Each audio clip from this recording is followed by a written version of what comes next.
Assalamualaikum warahmatullahi wabarakatuh. Berikut adalah tugas Learning Journal Agenda 2 dengan materi anti korupsi dari Aziz Alfarizi, peserta Latsar CPNS BMKG Angkatan 16 tahun 2021. Definisi anti korupsi. Korupsi adalah tindakan menyalahgunakan uang atau barang milik perusahaan atau negara sebagai bentuk mencari keuntungan pribadi dari hasil penyalahgunaan suatu jabatan. Sedangkan anti korupsi sendiri pengertiannya adalah suatu tindakan atau gerakan dalam upaya menghilangkan peluang bagi berkembangnya korupsi. Selanjutnya, kelompok tindak pidana korupsi. Yang pertama, korupsi penyebab kerugian negara. Yang kedua, korupsi terkait suap menyuap. Ketiga, korupsi terkait penggelapan dalam jabatan. Yang keempat, korupsi dalam bentuk pemerasan. 5. Korupsi dalam bentuk perbuatan curang. 6. Korupsi terkait benturan kepentingan dalam pengadaan. Dan yang ketujuh, korupsi dalam bentuk gratifikasi. Tipologi korupsi. Yang pertama, white collar crime, atau pelaku yang profesional dan memiliki jabatan tinggi sehingga perbuatannya sangat merugikan negara secara luas. Yang kedua, invincible crime, kesulitan pembuktian akibat adanya aturan yang mengatur perbuatan tersebut. Yang ketiga, low visibility, atau kejahatan yang sulit dibuktikan secara yuridis. 4. Extraordinary crime, modus operasi tidak biasa sehingga perlu waktu lama untuk mengungkapnya. Yang kelima, welfare crime, atau kejahatan secara digital. Yang keenam, public power atau economic power, atau penyalahgunaan wewenang oleh penguasa sehingga sulit dijangkau hukum. Dan yang ketujuh, professional fringe violator, atau kejahatan profesional karir melibatkan keahlian pada bidang profesinya. Berikut adalah indikator nilai-nilai dasar anti korupsi. Yang pertama, jujur. Kedua, peduli. Ketiga, mandiri. Keempat, disiplin.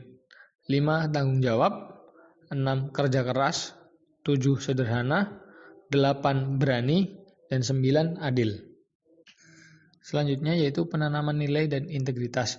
Ada 3 proses yang berperan dalam penanaman nilai dan integritas dalam proses perubahan sikap serta perilaku. Yang pertama, kesediaan dari individu untuk menerima pengaruh untuk berintegritas. Yang kedua, identifikasi. Individu meniru integritas orang lain atau suatu kelompok karena integritas menjadi suatu bentuk hubungan antar individu dengan yang memberikan pengaruh terkait integritas. Dan yang ketiga, internalisasi, atau seseorang individu bersedia bersikap penuh integritas karena merasa bahwa integritas sesuai dengan sistem atau nilai yang dia anut. Internalisasi integritas akan maksimal dengan beberapa proses pendekatan berikut.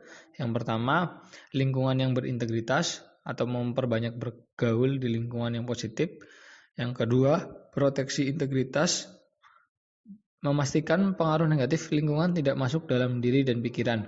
Dan yang ketiga, perubahan sistem nilai. Jika pengaruh negatif masuk dalam diri, maka segera lakukan teknik perubahan sistem nilai diganti dengan nilai yang positif. Selanjutnya yaitu sistem integritas organisasi.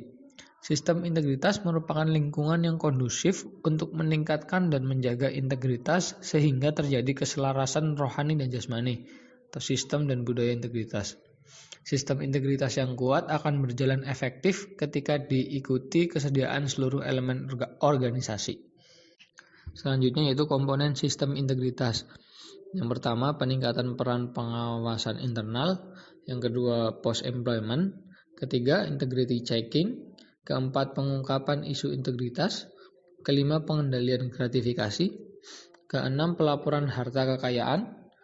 Ketujuh, analisis resiko terhadap integritas. 8. Revitalisasi kode etik dan pedoman perilaku. 9. Seleksi dan keteladanan pemimpin puncak. Dan 10. Evaluasi eksternal integritas. Implementasi sistem integritas organisasi. Ciri organisasi yang berintegritas tinggi yaitu adanya penyelarasan dan pengendalian dalam implementasi sistem integritas. Penyelarasan dan pengendalian akan berjalan efektif ketika seluruh elemen organisasi bersedia mengikuti dengan cara tulus dan menyeluruh. Sedangkan kematangan dalam praktek sistem integritas dalam upaya memastikan praktek sistem integritas diterima baik oleh semua elemen organisasi Maka kematangan pelaksanaan praktek sistem integritas dilakukan melalui tahapan yang pertama not performance atau tidak ada kinerja, kemudian ad hoc, sementara atau mendadak, yang ketiga planned, terencana dengan baik, yang keempat institutionalis atau menyatu dengan sistem organisasi, yang kelima evaluated atau dilakukan evaluasi, dan yang keenam optimize, bahwa dapat ditingkatkan ke depannya apa yang sudah dilaksanakan sebelumnya. Demikian materi anti korupsi dari saya.